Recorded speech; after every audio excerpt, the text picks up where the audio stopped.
Pambansang Kolokoy, Will Dasovich, Erwan Yusa, Casey Neistat, and a bunch of other vloggers around the world.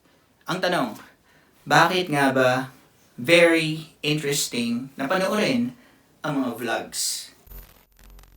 Just a quick story. Nung nag-uumpisa pa lang ako dito sa YouTube, nag-start ako sa paggawa ng mga vlogs patungkol sa life ko dito sa Japan. And marami sa mga audience natin is nakaka-relate sila dun sa life ko bilang isang ALT. Curious sila kung anong klase bang trabaho ang pagiging ALT dito sa Japan. Curious sila sa mga bagay na tulad ng sweldo, deductions, experiences, and just random daily stories sa buhay ALT dito sa Japan. Doon ako nag-start sa channel na to.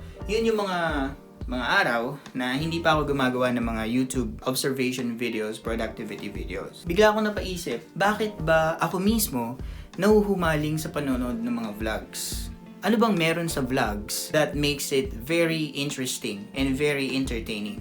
Kaya sa episode na to, mag-share ako sa inyo ng 5 na personal perception ko, pananaw ko, kung bakit very entertaining or very interesting ang mga vlogs. Number 1. People love people's story. This is really true, di ba? Because sa ating mga Filipino or sa ating mga viewers, ang pagiging chismosa.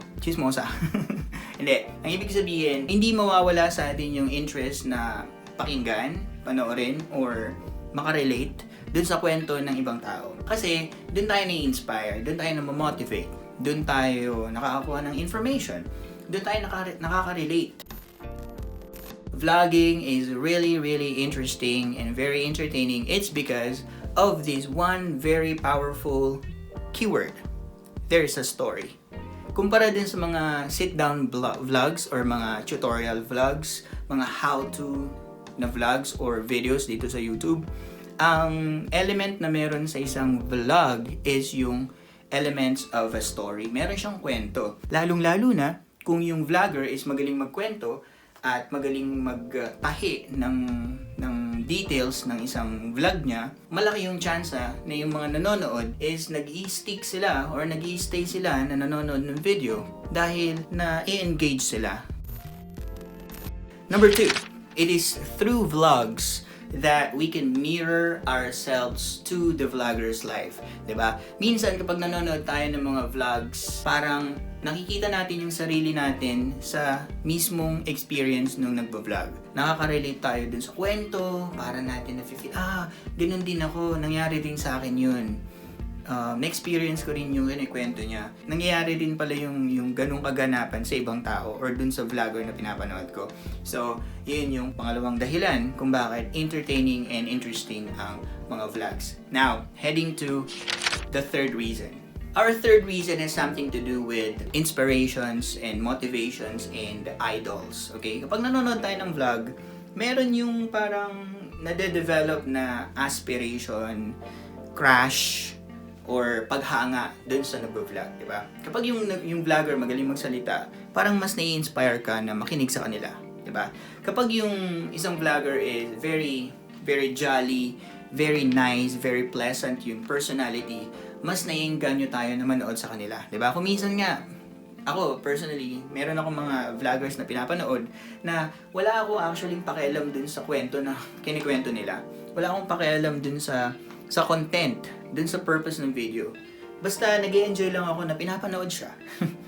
Kasi nakakatuwa siyang panoorin. Yung parang nakakalimutan ko na meron akong problema or parang lumilipas lang yung oras kapag pinapanood ko siya. Nagkakaroon tayo ng feeling na this vlogger, yung tao na to, he or she is someone that I am looking up to. Okay? Siya yung parang ginagawa mong basis na magkaroon ka. Ito yung personality ng tao na gusto kong ma-adapt sa sarili ko. Yung, ang ganda ng personality niya, very nice siya, ang ganda ng ideas niya sa buhay, gusto kong ma-adapt yung ganong personality sa sarili ko. Merong ganong element kapag nanonood ako ng vlog. That's my perception. Hindi ko alam kung meron ka rin ganong nararamdaman kapag nanonood ka ng mga vloggers. That's our third reason. Moving up to our fourth reason why vlogs are very interesting. The key words for our fourth reason is personal preferences. Personal preferences and virtual experience. Alam mo yung feeling na kapag meron silang ginagawa, actual nilang ginagawa, pinapanood mo, actual nilang ginagawa yung isang bagay, ikaw na nanonood, parang nararamdaman, parang natitikman, parang naaamoy, at parang nafe-feel mo ng actual yung ginagawa nila dun sa video. Alam mo yun, meron tayong element na you can virtually experience, okay? Virtual experience. You can virtually experience kung ano yung na-experience or ginagawa nung vlogger na nasa video. Nararamdaman mo rin ba yun? For example, travel vlogs. Idol na idol ko sa travel vlog si Drew Arellano. Biyahe ni Drew. Lagi ako nanonood ng mga travel vlogs niya. Lalo-lalo na kapag nagpaplano ako na gumawa ng travel vlog, nanonood ako ng mga travel vlogs niya na maaari kong gayahin in a way or gawin kong basis sa paggawa ng travel vlogs ko. Ganon. So, alam mo yung kapag pinapanood ko siya, parang natitikman ko yung kinakain niya dun sa video. Parang nararamdaman ko yung simoy ng hangin dun sa mga pinupuntahan niyang mga lugar. Parang nakikita ko ng actual yung mga nakikita niya. Kasi, ang husay niyang mag-describe, ang husay niyang mag-build up ng idea dun sa mga videos. Parang ganon. Siguro, ito rin yung isang dahilan kung bakit marami sa mga audience is yung nai-entertain, na-hook sa panonood ng vlogs. Kasi nga, we can virtually experience what the vlogger is experiencing in the video. Diba? So that's our fourth reason why vlogs are very interesting. Oh, bago tayo pumunta dun sa pinakahuli, gusto ko muna ipaalala sa'yo na mag-subscribe kung bago ka lang sa channel ko. And kung nag-enjoy ka or kung meron kang natututunan dito sa video na to, please hit the like button. Baka kasi makalimutan mo. Okay? Singit ko lang. Alright, so panlima na tayo. Pahuli. Kapag nanonood tayo ng vlogs, alam mo yung feeling na nararamdaman mo na, okay, hindi lang pala ako yung nakakaramdam or nakakadanas ng ganitong pangyayari sa buhay. Si ganito pala, nangyari din pala sa kanya yon. Yung kasalukuyan na sitwasyon ko sa buhay ngayon or experience ko sa buhay ngayon is nangyari na pala sa kanya noon. At look, tingnan mo siya ngayon. Ang successful niya, na-overcome niya yung problem or challenge sa buhay. Na ako, sa ngayon, is na-experience ko, parang mas na-inspire ako. Parang mas namomotivate ako. Parang mas nabubuhayan ako, nabibigyan ako ng hopes na, okay, lilipas din to. Kung itong vlogger na to, itong pinapanood ko na to na vlogger, is nakaya niyang mapagdaanan or ma-surmount yung challenge na yun sa buhay niya noon, kaya ko din. Siguro, nasa punto lang ako ngayon na I'm being tested. Nasa punto lang siguro ako ngayon na nagkataon na, okay, this is my time to get challenged. This is my time to get tested. And alam ko na lilipas din to.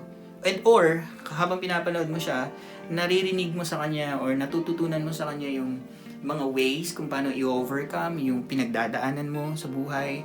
And therefore, namomotivate ka, nagkakaroon ka ng knowledge, nagkakaroon ka ng idea kung paano mo rin i-motivate or i-overcome kung ano mang challenge yung na pagdadaanan mo. Pag nanonood tayo ng mga vlogs, especially kung yung experience na kinikwento ng isang vlogger is exactly the same or hawig dun sa nararamdaman mo or dun sa sitwasyon na kinalalagyan mo sa ngayon, mas nafe-feel mo na, meron akong kasama. Parang meron akong online friend. Parang meron akong virtual friend. Parang meron akong virtual partner na kung saan yung na-experience niya is na-experience ko rin sa ngayon at nakakatulong sa akin na maging mas motivated at maging driven at maging mas malakas dahil nakikita ko sa kanya na na-overcome niya or nasusurmount niya yung mga challenges.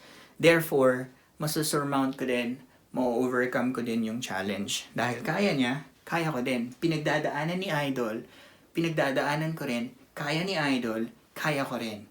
Parang ganun. Meron tayong mga bagay na na-experience din ng iba, at nafe-feel natin na meron tayong kasama. Napakalaking factor nun. Yun yung na-realize ko at nararamdaman ko kapag nanonood ako ng mga vlogs. And that's what I got for today's episode, mga clickers. Sana meron kang napulot na ideas sa video na to. And sana, most importantly, sana meron kang nahugot na motivation or inspiration dito sa episode na to.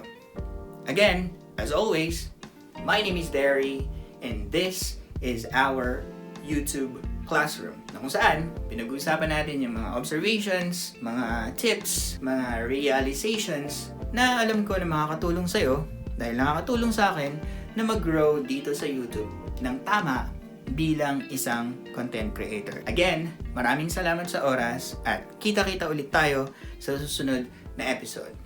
Click out!